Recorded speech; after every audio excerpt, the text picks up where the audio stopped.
You think you know what it looks like. A small wooden house, the smell of fresh bread drifting out, an old man in suspenders leaning on the porch rail. Inside, a calm family sorting through a few old things. Folding, stacking, deciding. A peaceful rhythm, like the way you see in magazine pictures. But that's not the whole story.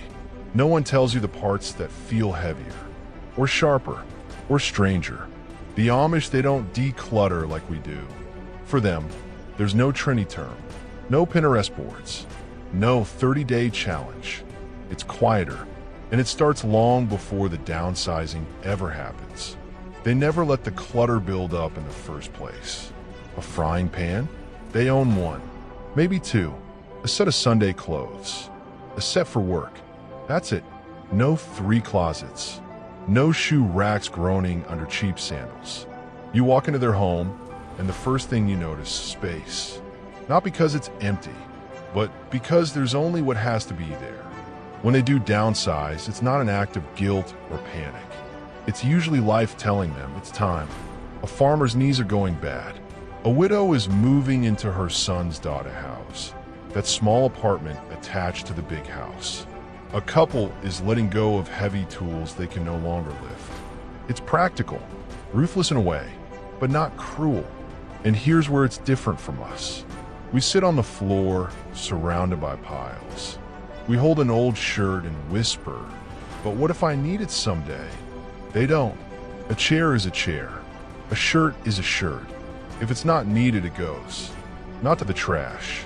Never the trash. That's waste. And waste feels wrong.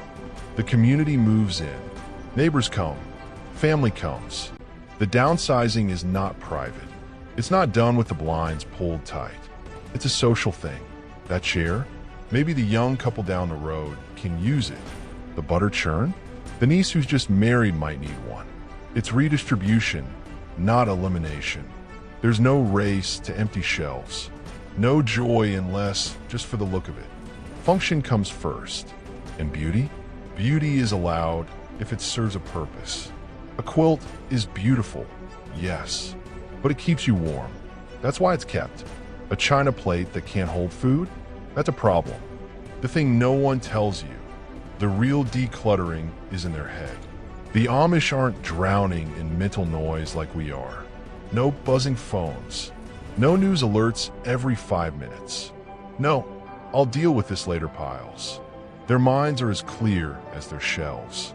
They have fewer objects, yes, but more importantly, they have fewer distractions. And it's not all romantic. Sometimes it's painful. Sometimes that quilt was made by a mother who's gone now. Sometimes that tool was used by a father for 40 years. Letting it go is still a kind of goodbye. But they've learned the memory is not inside the object. It's in the work, the touch, the people still here. If you try to copy their downsizing without living their values, you just have an emptier house, not a simpler life. The peace you're seeing? It's not because the room is bare. It's because the heart is cleared, settled, focused. That's the thing no one tells you. And maybe the thing you most need to know. Morning light comes in pale and slow. It slides across the wooden floor, past the table that's been there for 30 years. The table is scratched, worn, but still strong. Sarah Miller is at the sink, washing the last of the breakfast plates. Her husband, Eli, is outside, his boots thumping against the porch as he stacks wood. Today, they will start giving things away. They aren't nervous. Not exactly. But there's a heaviness in the air. It's not the kind of day you rush through. In the corner, an old butter churn waits. It's been there so long it feels like part of the wall. Sarah runs her hand over it. Her mother gave it to her when she married Eli. It's made hundreds of batches of butter, thick and sweet, the kind that melts on hot bread. She smiles. Then she frowns. Her hands aren't as strong now. She hasn't churned butter in years. She knows it should go, but not to a stranger, to someone who will use it. That's how it works here. When the Amish let go, it's not letting go into nothing. It's letting go into someone else's hands. They don't think in terms of ownership like we do. A thing doesn't really belong to you forever. It belongs to the community. You just borrow it for a while. By mid-morning, the yard is busy. 2 buggies pull in, then a third. The air fills with the creak of wagon wheels and the chatter of voices. Neighbors step out, women in aprons, men in straw hats. Children run in and out of the barn, laughing. They are here to help and to take. But take doesn't mean greed here. It means keeping something alive, in use, where it's needed. Eli brings out a wooden chair. It's older than him. The seat is worn smooth from decades of use. Amos could use this, he says quietly. Amos, the young man who just got married last month, steps forward and takes it. No money changes hands, just a nod and a quiet thank you. That's another thing no one tells you. Amish downsizing is not about decluttering to zero. It's about passing the torch. They know each object has more life to live, and they make sure it finds it. By afternoon, the Miller's living room looks different. The walls are bare in places where shelves used to be. The big cupboard in the corner is half empty. But the house doesn't feel cold. It feels lighter. Sarah sits on the porch, her apron folded in her lap.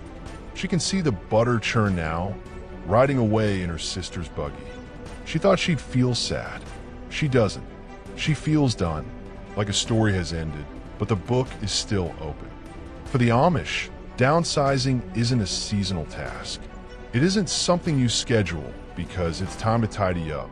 It's part of the rhythm of life. When your hands can't hold as much, you give. When your home can't hold as much, you share. When your life needs to be lighter, you make it so. That's why it works. Not because they've mastered storage hacks, not because they've read organizing books, but because they've learned the simplest truth of all. If it's not serving you, let it serve someone else.